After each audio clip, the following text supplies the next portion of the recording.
Jonathan, pretty good stuff going on.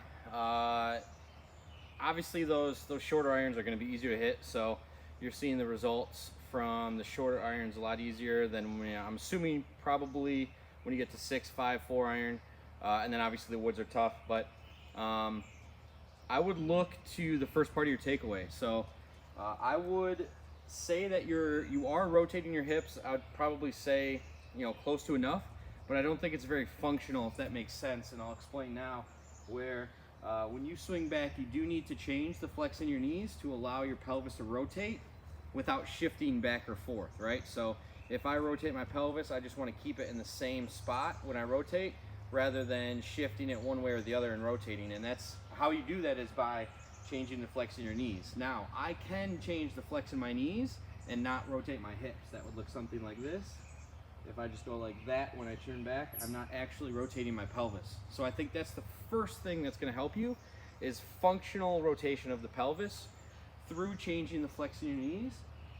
But when you do it, you actually have to feel like you're turning. You're not just changing the flex in your knees. Okay, so that's the first thing.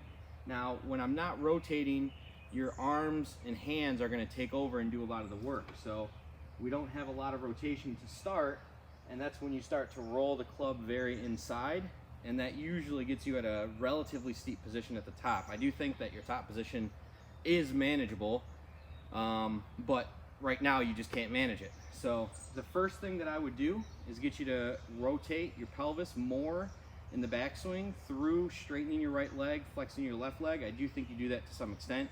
Doing it a little bit more should help. And then swinging back, I want you to feel like you're not going to be rolling the club inside, so feel your arms straight, and you would almost be reaching the club back straight behind you rather than getting it behind your body this way. It would just be going straight away from the target. So a lot more rotation, and then less rolling of the club to start. And then as you swing to the top, that's when you can start to do the rolling with your arms, okay? So turn first with your pelvis. I want you to turn more than you normally do, and then delay the rolling until you get closer to the top position.